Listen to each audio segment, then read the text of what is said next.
Alright, March 22nd, 9:14 p.m., Gatewater Hotel, Corita's hotel room. Or Corita, whatever. It's past 9 p.m. already, isn't it? I wonder if Mr. Edgeworth has already found Mystic Maya.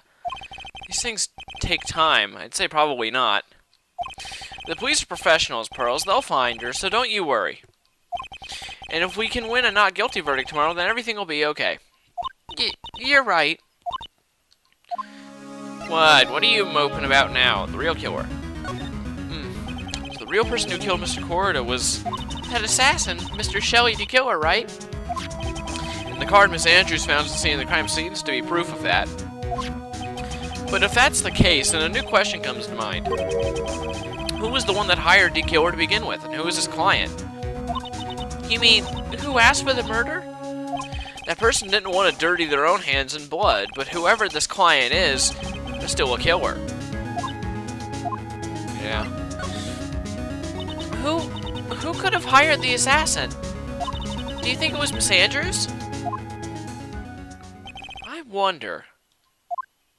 But if she was the client, then why go through the effort to stab the knife into the corpse herself? And also, why protect Matt if you're the killer? Why not make it look like it was him? But if Miss Andrews wasn't the client, then no, it can't be Matt Engarde himself. Was it Matt?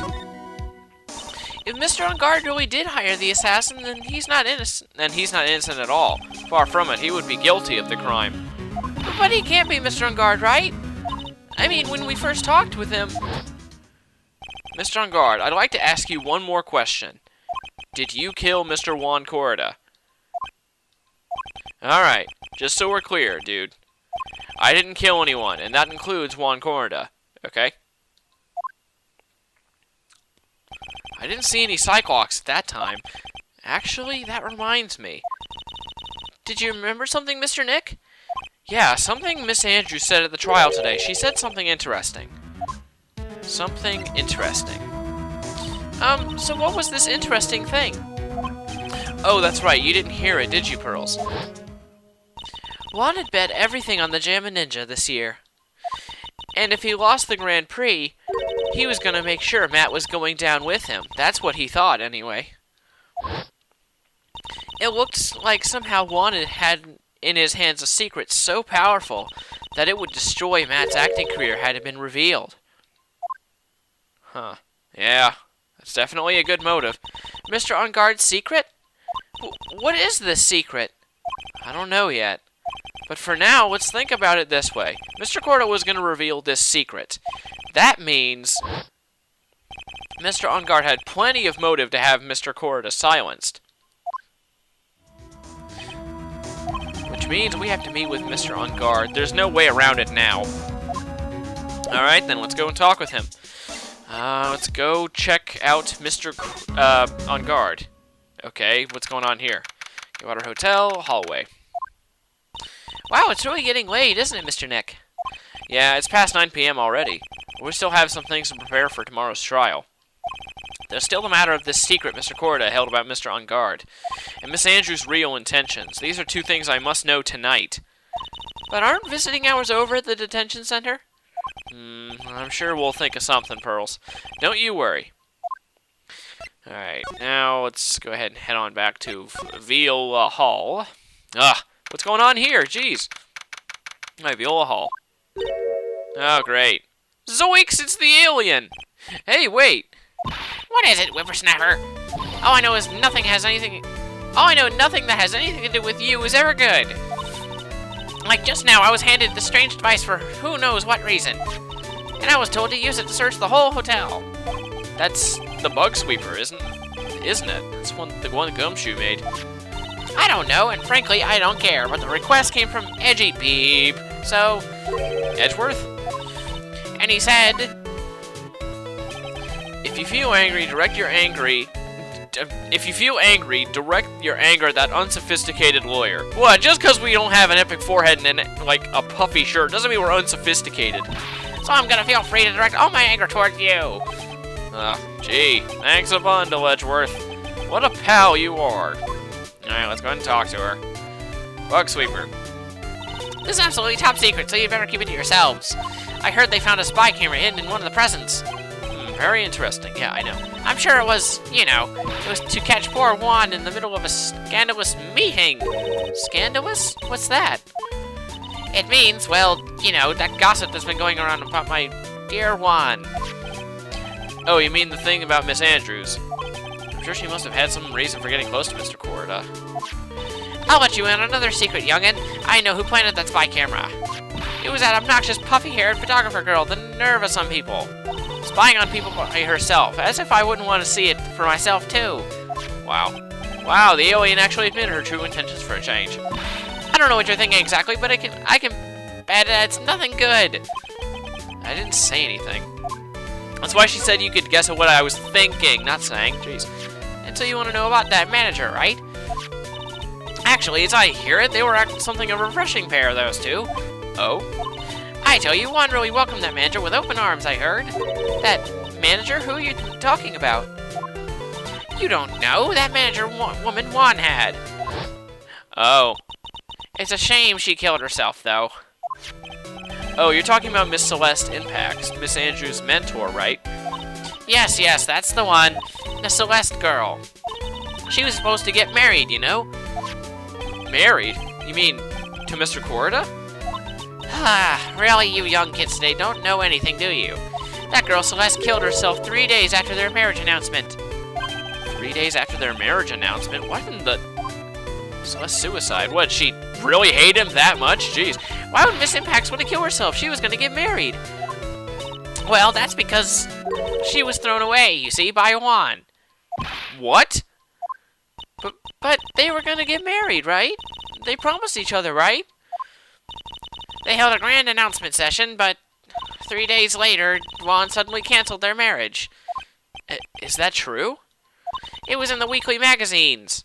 But why? Why did he do that? That was not in the magazines, unfortunately. I see. That night, after Juan called off the wedding, that manager, Celeste, killed herself. How terrible. I wonder what happened between those two. Huh. That is pretty interesting.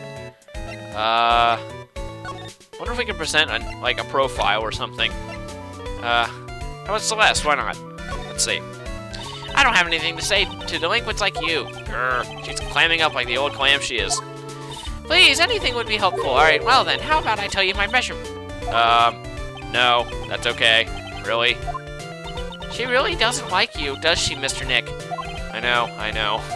Okay, run away with the speed of a turtle on several thousand tons of crack.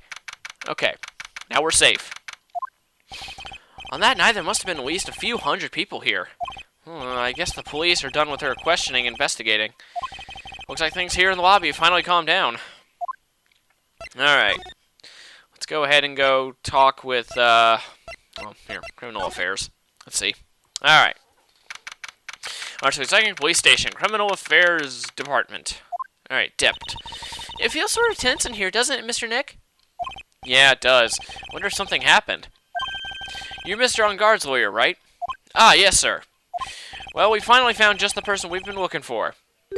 A real decisive witness. A decisive witness? You mean for Mr. Engarde's case? We're taking the witness statement right now. Gotta hand it to Mr. Edgeworth. What's Edgeworth up to now? Who is this witness? I think you know this person quite well, Mr. Lawyer. Mr. Nick? Between the kidnapper's demand and now this, I can't see any way to win here.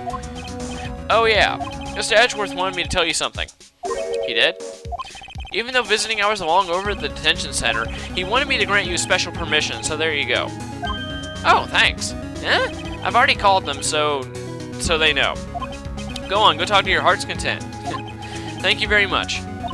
This is such good news, Mr. Nick. Go talk to your heart's content?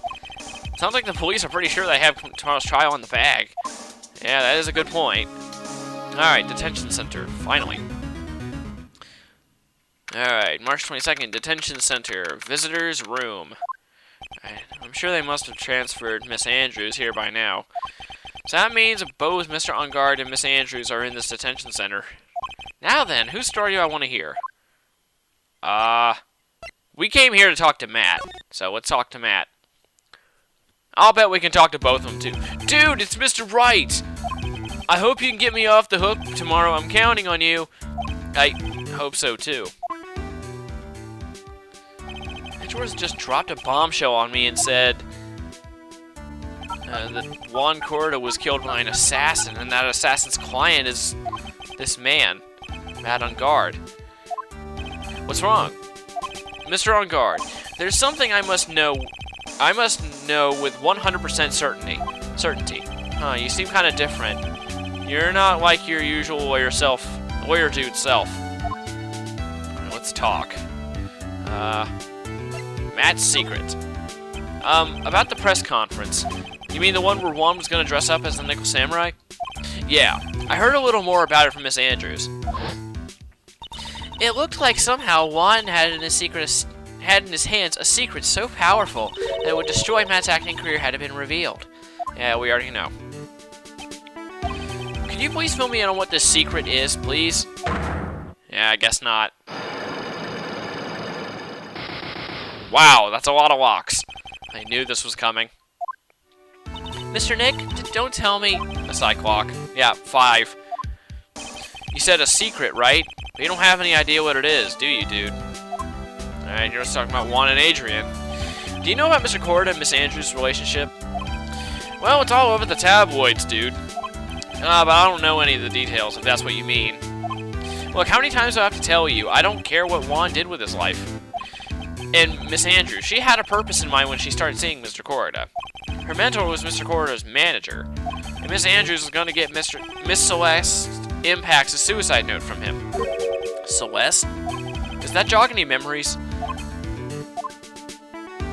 Okay. Dude, I suddenly just got totally hungry. You up for a pizza? My treat. Okay. Mr. Nick, what's a pizza? Is it kind of pea or like green peas? Oh, give me a break! Okay, that's just inexcusable. We're going to frickin' Domino's. I got cut off by the pizza dude at the shop. That's too bad.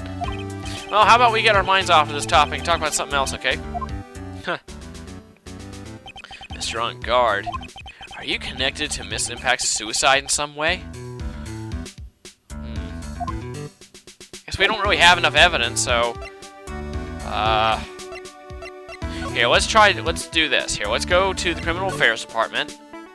Okay, looks like we're gonna activate a cutscene. Oh crap, we're getting close to the time limit. Dang, that sucks. Alright. Oh, Mr. Wright, please, you have to help me. Uh-oh. Mr. Powers? What happened? Why are you here? You see, I got roped into this somehow. What? And now I'm gonna testify at tomorrow's trial. So the decisive witness is Mr. Powers. I was talking with the detective until a little while ago, and I was on my way home. When all of a sudden, you there! You are under arrest! And I was brought back here. Oh. They said my face and whole self in general looks suspicious or something. Well, I guess I can see how they thought you looked suspicious. Yeah, you do look like a Saiyan. I'm just a normal guy on an exercise show for kids. Is that a crime? You're a normal Saiyan. What are you gonna... When you exercise, you need to tell those kids to do over 9,000 push-ups. Anyway, I'm going to end off the video right here. We're gonna talk to Mr. Powers, Mr. Vegeta, in the next part. So I will see you guys later.